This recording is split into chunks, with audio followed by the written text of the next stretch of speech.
Buenos días, saludos desde España a todos y bueno, en este noveno Congreso Internacional de Bibliología voy a hablar del control del impreso, de la evolución de la censura en la Edad Moderna, es algo que ya conocen, pero bueno, lo primero es agradecer tanto a la UNAM como al Instituto de Investigaciones Bibliológicas, en especial a Marina Garone Gravier y a Felipe Bárcenas García, todo su esfuerzo, trabajo, dedicación y paciencia en algunos casos. Como digo, voy a hablar de la evolución de la censura. Todos sabemos que la censura de las ideas no es nueva y que la aparición y el desarrollo de la imprenta propiciaron que las ideas poco ortodoxas tuvieran una difusión amplia y con efectos insospechados. Tenemos más de 3 siglos. En esos 3 siglos hay una gran evolución, sobre todo en el objeto de las ideas denominadas peligrosas. ¿Cuáles son esas ideas? Pues la primera, la más importante, yo creo que la que más perdura, es la heterodoxia religiosa. Esa heterodoxia contra la fe, las buenas costumbres, la moral, que es una causa duradera, pero con mayor incidencia en el siglo XVI, especialmente por la Reforma y Contrarreforma. Otro de esos contenidos son los supersticiosos y vanos y sin provecho, que es también desde el siglo XVI, incluso un poquito antes en adelante, que incluso llega a afectar a contenidos literarios. En el siglo XVIII incluso se apela al criterio de utilidad frente a otros impresos que no son útiles.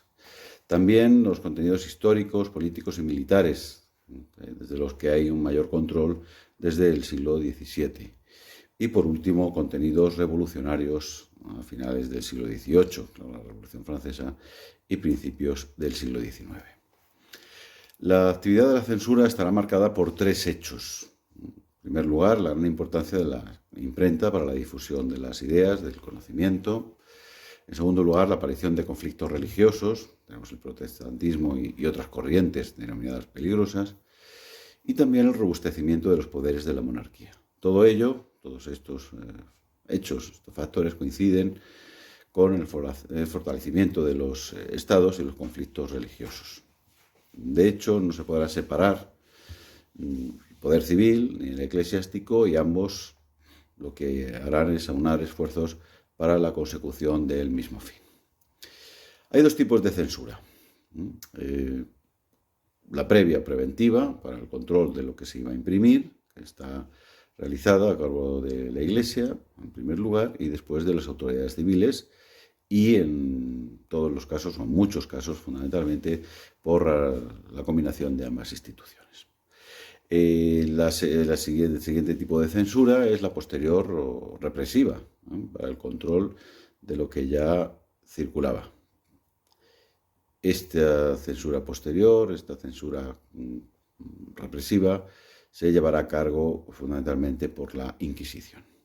Estoy hablando de una censura que se va a extender hasta inicios del siglo XIX y luego irá variando, con momentos de libertad de imprenta y otros momentos de censura previa. Pero bueno, ya lo iremos viendo. Pero fundamentalmente en el periodo de la imprenta manual o artesanal se va a realizar la censura preventiva, que es la que más influye en los impresos, tanto en el texto como sobre todo en su estructura, que es algo fundamental para los que nos dedicamos al análisis del impreso. Vamos a empezar, lo voy a hacer por orden cronológico.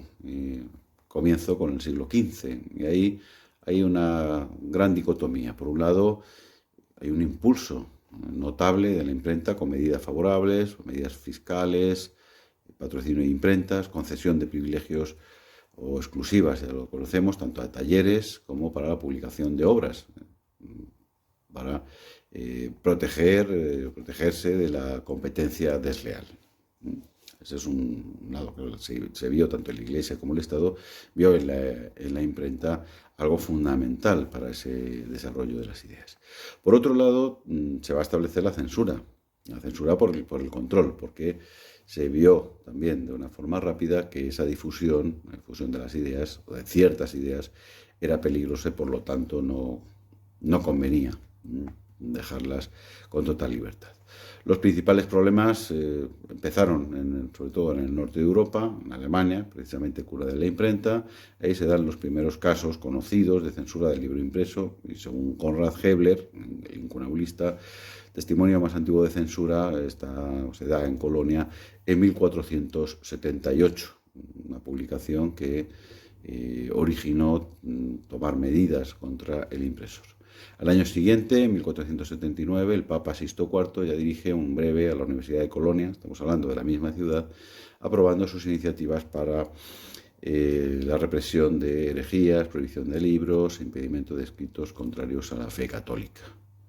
España no va a ser tampoco ajena a hacerlo por la pureza de la fe, y ya en 1479, o sea, también en fechas muy tempranas, fueron condenadas las obras de Pedro Martínez de Osma por las universidades de Salamanca y de Alcalá, quemándose ejemplares del libro de Confessione, de los que no hay ningún ejemplar todavía, y que probablemente se imprimió por Juan Parix de Heidelberg en Segovia, el primer impresor que hubo en España. Es uno de los casos de censura, y si ya es difícil que se conserven ejemplares, más todavía en el caso de la prohibición y quema.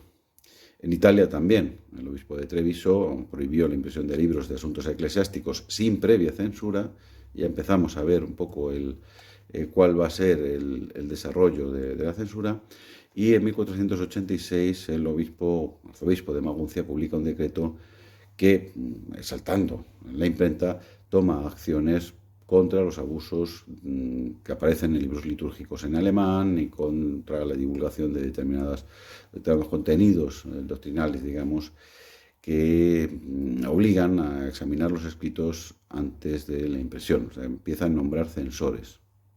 Y esta va a ser la pauta. Entonces, todos estos precedentes hacen que Inocencio VIII, en 1487, promulgue una bula Intermultiplices, en el que reconoce, por supuesto, que la imprenta está al servicio de la fe y de la cultura, pero prohíbe imprimir sin previa solicitud y permiso de los ordinarios esos textos. O sea que estamos hablando ya de la autorización previa,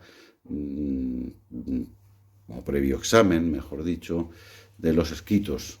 Y estos escritos que no tienen que tener nada contra la fe, ni ser impíos o tener motivo de escándalo. Entonces empezamos a ver que la Iglesia tiene ese control, sobre todo de determinados contenidos, pero también se va a ayudar del brazo secular, y así se dice expresamente. Este tipo de medidas, estas medidas de control previo, de censura previa de los originales, se van a mantener, como vamos a ver, sobre todo por la Iglesia, sin grandes variaciones hasta el siglo XIX.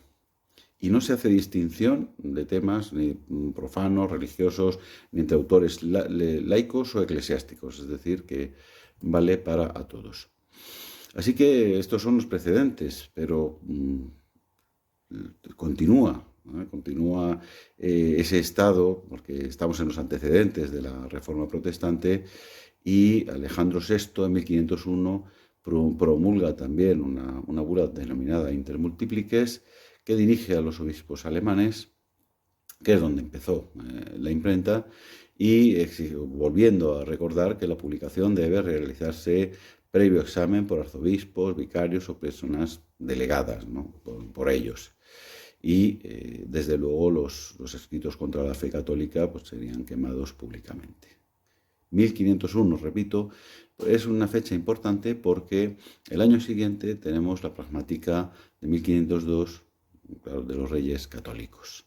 Así que no es extraño que los Reyes Católicos promulgaran, porque hemos visto estos antecedentes, el año anterior la bula papal, y es la primera pragmática sobre libros. Esa pragmática exige la licencia o autorización real que delegan los monarcas en los presidentes de las chancillerías, que son órganos, como todos sabemos, judiciales. En este caso estaban en Valladolid, en Granada. Delega en los arzobispos de Toledo, Sevilla y Granada, que son centros impresores, sobre todo Sevilla, fundamentalmente, y en los obispos de Burgos y Salamanca. Por lo tanto, tenemos una primera censura descentralizada. prohíbe la venta de libros extranjeros también sin examen y licencia, y la impresión, y aquí volvemos a recordar, esos libros supersticiosos y, citando entre comillas, de cosas vanas y sin provecho. Así que esto va a suponer el examen de los originales, la licencia, o sea, la autorización, y también la norma exige el cotejo del impreso con el original. Lo único que ocurre es que de esta pragmática no hay rastro, o apenas hay rastro en los libros, que es donde nos puede dar más pistas acerca del proceso.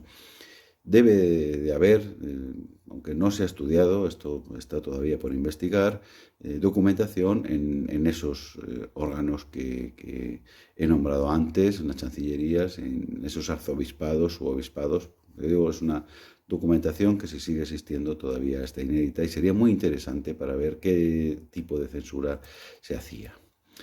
Esa licencia, esa autorización se entregaría al librero, al impresor, claro, el que pidiera, que lo hubiera pedido. Y también hay otra cosa curiosa, ¿no?, en esta pragmática, y es que se pide a los impresores, a los mercaderes de libros, que hicieran libros, y cito también entre comillas, bien hechos y perfectos y enteros y bien corregidos y enmendados y escritos de buena letra y tinta y buenos márgenes y en buen papel y no con títulos menguados. Puede ser, yo considero que son unas características materiales para la publicación, pero también hay quien, y es probable, que pueda relacionarse con los originales que se envían a la imprenta. Las penas pues, son pérdida de libros, prohibición de ejercer el oficio, quema en la plaza, etcétera, etcétera, etcétera. Y bueno, seguimos en esta línea, digo, cronológica con otro asunto, en este caso relacionado con América, pero no solo, ya lo veremos más adelante, que es el de los libros profanos, ¿no? En 1506 el rey Fernando impuso la prohibición de vender esos libros profanos, inmorales, frívolos, para que no se aficionaran los indios. En este caso se argumenta que los indios que los leyeren se darían a las malas costumbres y vicios y sobre todo porque harían perder estos escritos autoridad a las Sagradas Escrituras, ¿no? Porque quizá los indios creyeran que todos los libros eran de la misma materia o autoridad, ¿no? Este tipo de prohibiciones se va muy conocido, ya se sabe, pese a ello, pues los libros siguen llegando, estamos hablando de libros de caballerías y de todos otros. Pero como digo, no es algo que solo se relacione con América y con los indios, sino como veremos un poquito más adelante también pasará a Castilla.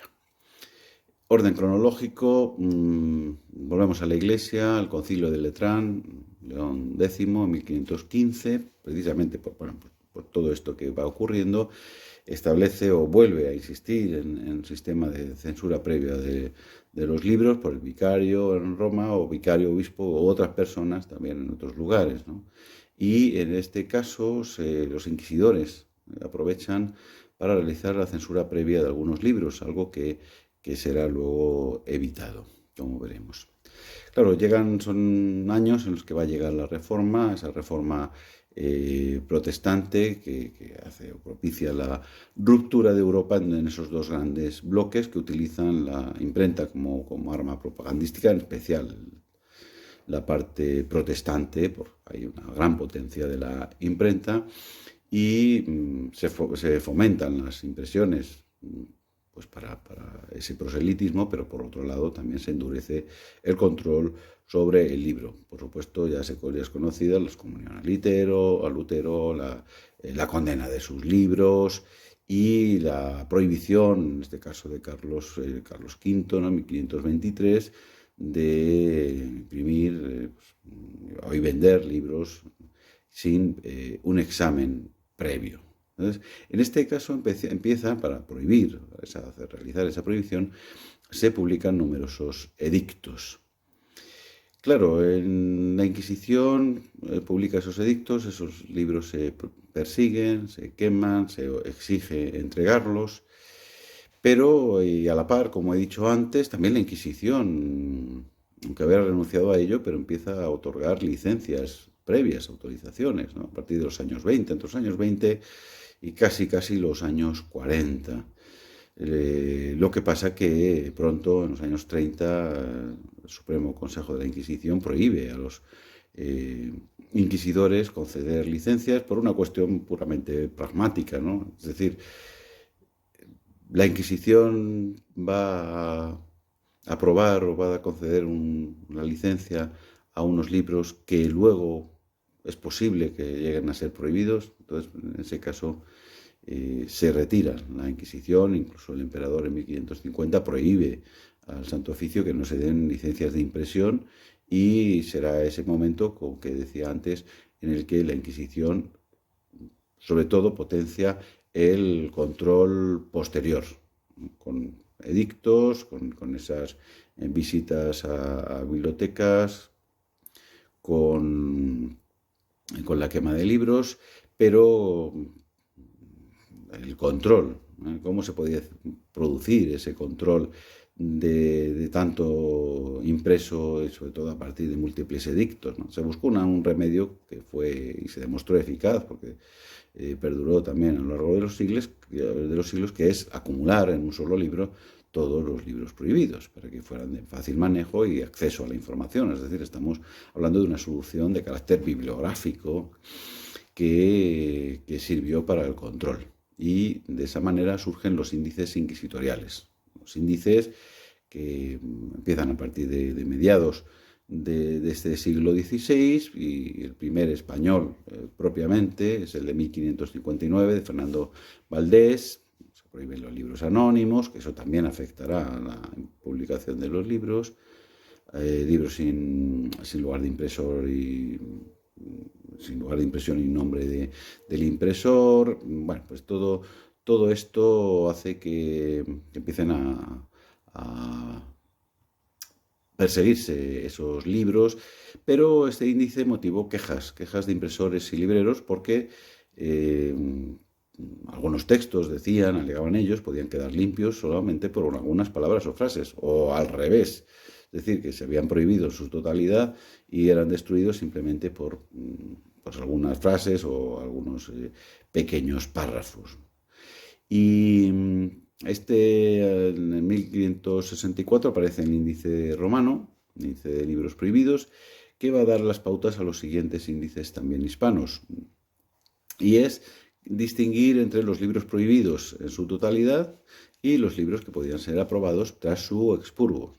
Y ese será el modelo para el próximo índice español, que supuso el próximo índice, que fue el de Quiroga, ¿no?, de 1583-84, que supuso un gran esfuerzo para la Inquisición, porque en lugar de prohibir todos, pues lo que hacía era prohibir una parte solo, y lo que obligaba a esos visitadores de bibliotecas a ir bibliotecas viendo libro a libro y ejecutando esa censura, ese expurgo que se nota en muchos de los ejemplares que conservamos en nuestras bibliotecas, con esas tachaduras, esas enmiendas, papeles que lo tapan. En fin, hay distintas maneras, pero sobre todo con una nota de expurgo que se pone al comienzo de los libros, fundamentalmente, ¿no? Y bueno, pues ahí tenemos esos otros índices posteriores, tanto en el siglo XVI, XVII, como en el XVIII, con distintas variantes, sabiendo que la Inquisición española era independiente de la romana y por lo tanto pues son actuaciones paralelas.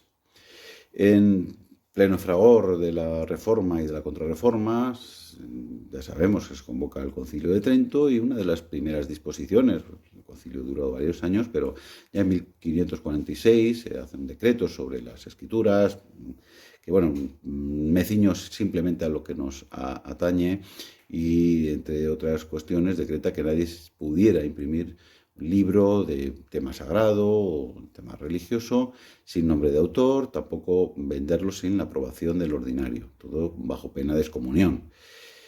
Si además los autores fueran regulares, es decir, pues, pertenecieran a alguna orden, además de esos exámenes del ordinario, también tenían que tener la licencia de sus superiores, lo que indicaba que previa a esa licencia también pues la aprobación, ¿no?, un informe favorable. Por lo tanto, ahí tenemos también una regulación, pero lo más importante en este caso es que esa aprobación tenía que darse por escrito y obligaba ya a que apareciera al principio de los libros. Por lo tanto, ya tenemos un antecedente de lo que va a ocurrir después, que es poner estos textos en los comienzos de los libros, esos paratextos. Todo ese caos de la Inquisición actuando por un lado, la Iglesia, pues todo ello y esa censura descentralizada se vio que no era demasiado pues, provechosa, y esas divergencias lo que hizo o supuso que en 1554 se estableciera una centralización de la censura en el Consejo de Castilla. Por lo tanto, en este caso ya esa delegación que había habido antes en arzobispados, obispos y los presidentes de las chancillerías, ya se elimina y se centraliza el asunto. En paralelo, estamos en los mismos años, esto era en el 54, en el 55, en México tiene lugar el primer concilio provincial y ahí se establecen las medidas que son paralelas a las que se hacen en el resto del territorio español, que es tener el previo examen y licencia, en este caso del arzobispo, y la prohibición de venta de libros sin también haber sido previamente examinados por el arzobispo. Por lo tanto, en el territorio americano va a suceder algo similar. Y si antes decía lo de los indios y el tema del asunto de los libros profanos, me remitía a Castilla, y aquí en 1555 también en las Cortes de Valladolid vamos a ver que esa misma protección que se pedía para los indios también se quería para los castellanos, y es una petición que se hace al rey, sobre todo por el daño que esa lectura de libros, dicen, de mentiras y vanidades, ¿no? Son libros de caballerías, libros de coplas, farsas de amores, en fin, todo ese tipo de libros que estaban haciendo daño en los jóvenes, en la juventud, siempre preocupados por la juventud, y ahora lo que voy a decir va a resultar bastante moderno, ¿no? Entonces dice de los hombres mozos, es decir, de los hombres jóvenes, se refiere a ellos, dice que por su ociosidad se ocupaban de esas lecturas y que cuando ocurría un caso semejante, pues se daban a él, ¿eh? O sea, que imitaban en la realidad la ficción. Y en cambio las mujeres, decía que sus madres, dice, las dejan encerradas en casa creyendo que estaban seguras, ¿no? Dice, pero se quedan leyendo esos libros. Dice, sería mejor que salieran. Dice, pues cuanto más se aficionan, más se apartan de la doctrina cristiana, ¿no? Dice, quedan embelesados también en aquellas vanas maneras de hablar y suplican que se prohíba la lectura, la impresión, etcétera, etcétera. Y la reina, en nombre de Felipe II, contestó que se haría una nueva pragmática que se publicaría en breve, que sería en 3 años. Pero esto nos suena todo muy moderno, ¿no? Es decir, hoy los chicos tienen acceso a Internet, que estarán viendo, no estamos tranquilos, por mucho que estén en casa, están teniendo acceso a contenidos que no son buenos para ellos. O sea que, como vemos, la vida no ha cambiado tanto como nos creemos en algunos aspectos, ¿no? En cuanto al tema americano, también pues se exige una censura previa a través del Consejo de Indias. Es decir, se exige que hubiera un control a través del Consejo, que tenía que dar la licencia previa a estos temas. Hay que pensar que son temas delicados en muchos aspectos, sensibles también en casos militares, etcétera, etcétera, y por eso pues se quería que hubiese un control.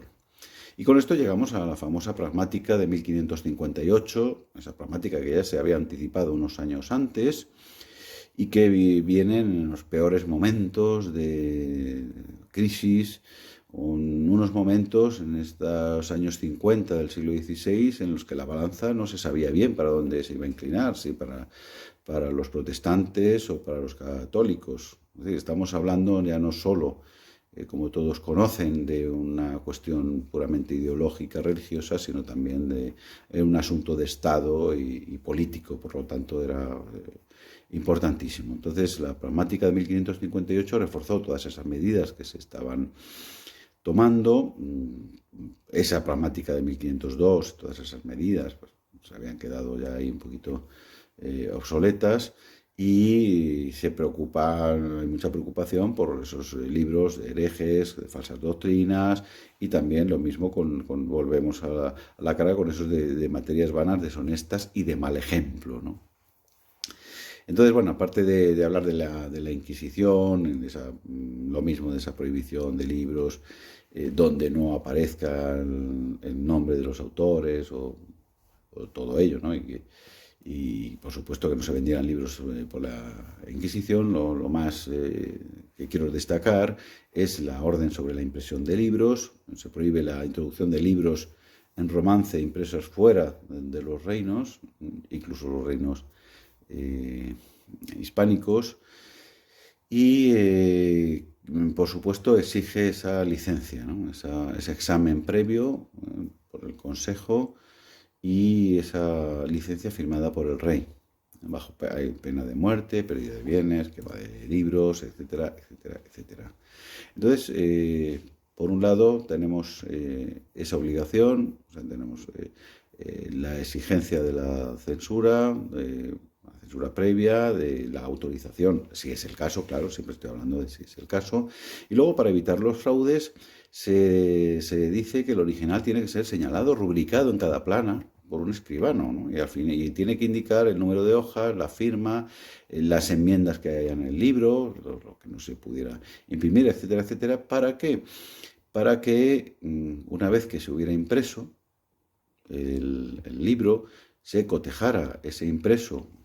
Había que entregar 1 o 2 ejemplares impresos, se cotejaran con el original y se viera que no se había añadido nada que no estuviera en el original, que no estuviera censurado y aprobado. Por lo tanto, esto no es nada nuevo, ¿no? Lo que sí que va a ser nuevo es que exige que al principio de los impresos se incluya el nombre del autor, del impresor y el lugar de impresión.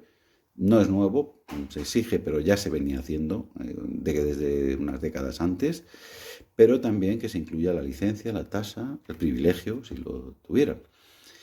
Y aunque no se exige que se pongan las aprobaciones, será una práctica habitual, puesto que las aprobaciones no dejan de ser un elogio del libro, por lo tanto interesa ponerlos. Entonces, es importante también para las reediciones, y como digo, es muy importante porque es la base de la legislación que perdurará hasta el último tercio del siglo XVIII, o sea que tenemos dos siglos, un poquito más de 2 siglos con apenas modificaciones de esto, y sobre todo porque afecta a la estructura. Es decir, tuvo una gran repercusión porque a partir de aquí empiezan a aparecer los preliminares, preliminares legales, en los libros que hacen que aumente, ¿no? ese número de pliegos en los comienzos hasta que llega el texto, que es algo en su momento farragoso para el mundo de los editores, pero desde luego que es algo estupendo para los que nos dedicamos al análisis del libro, porque estos preliminares, estos paratextos nos aportan una información extraordinaria. En estos casos vamos a ver también que empieza a regular. Para evitar la censura, algunos autores empiezan a irse al extranjero, a otros lugares, a imprimir en otros centros con mayor calidad en unos casos, y pasamos al siglo XVII con esa preocupación. De hecho, hay una pragmática de 1610 que prohíbe que ningún súbdito pudiera, sin licencia, sin especial licencia real, imprimir en otros reinos estas obras, de cualquier tema, de cualquier condición. Aquí hay un asunto económico también, ¿no? De fuga, digamos, de capitales, pero también de ausencia de control en algunos casos. Una disposición polémica que dio lugar a problemas, a quejas, etcétera, etcétera. Y otro asunto fue el tema, volvemos al tema del teatro, de la ficción, sobre todo, ¿no? Teatro, novelas, y pues hay informes que afirman que este tipo de obras corrompían a la juventud, ¿no? Que se dice literalmente, y porque se ha reconocido el daño de imprimir libros de comedias, novelas y otros de este género por el que blandamente hacen a las costumbres de la juventud. Entonces, bueno, pues esto que lleva arrastrándose desde hace años hace que en Castilla no se concedieran más licencias para imprimir comedias, novelas ni obras similares entre el 1625 y 1634. Son 10 años, esto es algo conocido. Se estancó la publicación de comedias, estamos hablando de pleno siglo de oro. Pero bueno, eso no quiere decir que no se imprimieran, simplemente que se dificultó la impresión de este tipo de obras en Castilla y que se originó todo tipo de trucos de edición.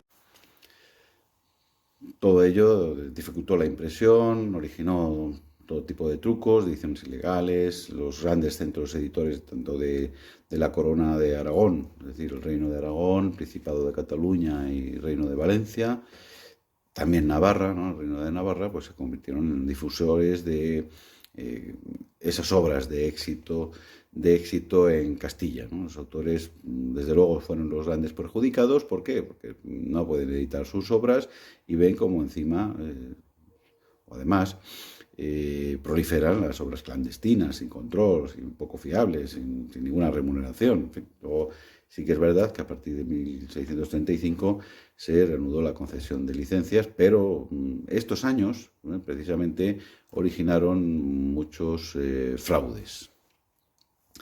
Esos fraudes y problemas que llegaron a través de unos impresos que hasta ahora pues, habían pasado desapercibidos para la legislación, que es la menudencia, la recetería, esos impresos menores, ¿no? Los que dicen un memorial de Juan Serrano de Vargas en 1625, vemos que son unas fechas coincidentes, que contenía muchos disparates, dice, no consintiendo a los ciegos y papelistas repartan indulgencias, oraciones y otros papeles, publicando embelecos, mentiras y milagros nunca sucedidos, acomodando a cada imagen los que hacen a su propósito para sacar dineros, ofendiendo las orejas de las personas entendidas que oyen semejantes disparates, ¿no? Bueno, estamos en una época en la que oímos disparates constantemente también, pero en este caso se pretende evitar. Y se hace con la pragmática de 1627, sobre todo para informaciones de derecho, de pleitos, y por supuesto también los impresos menores. Entonces, en cuanto a los pleitos e informaciones en derecho, tenían que estar firmados por los relatores, ir con decencia, con compostura, no ofender, bueno, que haya un mínimo de control. Y lo más importante es que exige que no se imprimieran relaciones, cartas, gacetas, sermones, discursos, papeles, coplas, lo que sea, ¿no? Dice que aunque fueran menudas y de pocos renglones, sin previa aprobación. Claro, lo peor viene después, digo lo peor porque sobre todo para los bibliógrafos, bueno, los bibliógrafos me van a entender todos, ¿no? Exige poner la fecha y la data verdadera, ¿no? Con tiempo puntual del impresor, de la impresión, y también poner los nombres de autor e impresor. ¿Qué nos indica esto? O sea, el hecho de exigir que se pusiera la fecha verdadera indica que no se le ponía en esas fechas precedentes, lo que ya nos lleva a un nuevo problema bibliográfico, y es que tenemos impresos con fechas aparentemente verdaderas que no lo son. Pero bueno, ese es otro problema bibliográfico que es uno más. En adelante se intentará controlar también, o sea, el tema religioso sigue, por supuesto, ¿no?, controlándose, pero en adelante aparecerán otros contenidos, como he dicho al inicio. Se intentará controlar la impresión de otros contenidos como son los de carácter histórico, fundamentalmente de histórico y político. ¿Por qué? Son años convulsos, son años de guerras, conflictos con Francia, conflictos externos, y eso hace que se quiera tener un control sobre la información.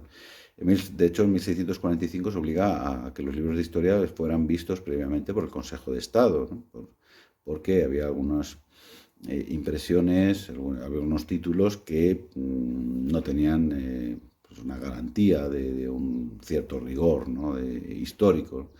Y desde luego en los años 60 y tantos, los años 80, las turbulencias políticas provocaron la proliferación de impresos menores, muchos, de relaciones, coplas, memorias, muchos, y también de disposiciones que los regulan. Y en este caso se prohíben gacetas entre los años 1680 a 1684, llevando un control absoluto de la información y la publicación de alguna relación de sucesos, como de la pérdida de la plaza africana de la Mamora en 1681, que en apariencia pues mostraba el descrédito del ejército español, pues llevó a prohibir, ¿no?, ese tipo de relaciones y a ordenar que fueran censuradas previamente todas las de sucesos militares por el Consejo de Estado o el Consejo de Guerra. Lo mismo sucede con los asuntos de gobierno, es decir, hemos pasado de focalizar la censura en el asunto religioso a otros contenidos que también afectaban, por supuesto, al gobierno, a su crítica, etcétera, etcétera. Salvo que en estos casos las noticias fueran positivas, como la toma de Viena, ¿no?, en 1683 por el ejército imperial y el ejército polaco sobre los turcos, que eso produjo una abundancia informativa y eso interesaba a las autoridades que en este caso pues podían hacer la vista gorda ante ediciones de carácter ilegal.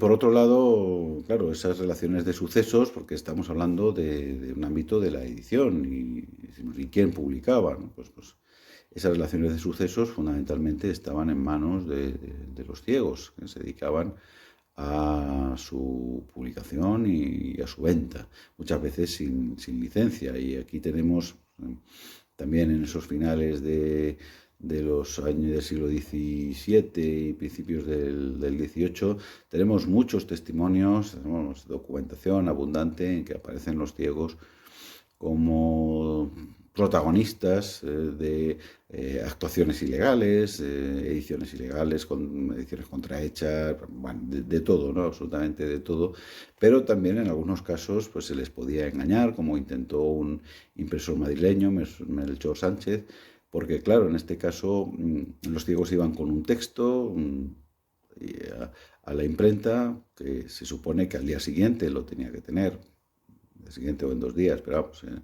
principio al día siguiente, y entonces en algunos casos el impresor pues antes de que llegaran los ciegos a recoger las relaciones, pues mandó aprendices a venderlas, antes de que, y claro, los ciegos se enteraron y qué ocurrió, ¿no? Pues es una de esas anécdotas que nos da la legislación, la censura, ¿no? Y son las amenazas que un ciego, pues uno y varios profirieron a este Melchor Sánchez, y cito de ese expediente, dice: en medio del día empezó a dar el ciego, grandes palos a la puerta, echando muchos por vidas y diciendo a voces altas: sal de aquí, perro morisco andaluz, que te he de matar, prorrumpiendo juntamente en otras palabras injuriosas y mayores. Y no contento con esto, convocó a los demás ciegos, y la noche siguiente vinieron todos en forma de tumulto, con resolución de poner fuego a la casa de mi parte, está hablando el abogado, ¿no?, trayendo preparada para ello mucha pólvora y lumbre, y dando muchos palos a la puerta, diciendo muchos oprobios e injurias tales que por la denuncia no se repiten. O sea que, bueno, son anécdotas de algo que sucedía también dentro del ámbito de la edición, al margen de lo que podían hacer las autoridades. Por lo tanto, sí, existe un control informativo en este caso, ¿no?, en esos impresos, con escaso poder en muchos casos, salvo que conviniera a los intereses del Estado, porque se ve que las actuaciones, las intervenciones no eran excesivas ni tampoco eran duras, y los intereses de divulgación y propaganda de muchos de estos contenidos hizo que existiera una relajación en la exigencia de licencia para estos impresos, porque los incumplimientos frecuentes incumplimientos de la legislación no traía consecuencias significativas, es decir, entraban por un sitio, salían por otro, y bueno, aquí primaba más la propaganda. Llegamos al siglo XVIII, se puede dividir en esa primera mitad, que es un caos legislativo. Hay que recordar que la pragmática todavía vigente era la de 1558, que quedaba muy lejana. Las prácticas ya se habían deteriorado, se había corrompido, y hay una continua sucesión de disposiciones recordatorias del cumplimiento, ¿no?, de las normas. Y luego estamos a mediados del siglo 1752 con el auto del juez de imprenta, Juan de Curiel, 1752-54, y la reestructuración con Carlos III.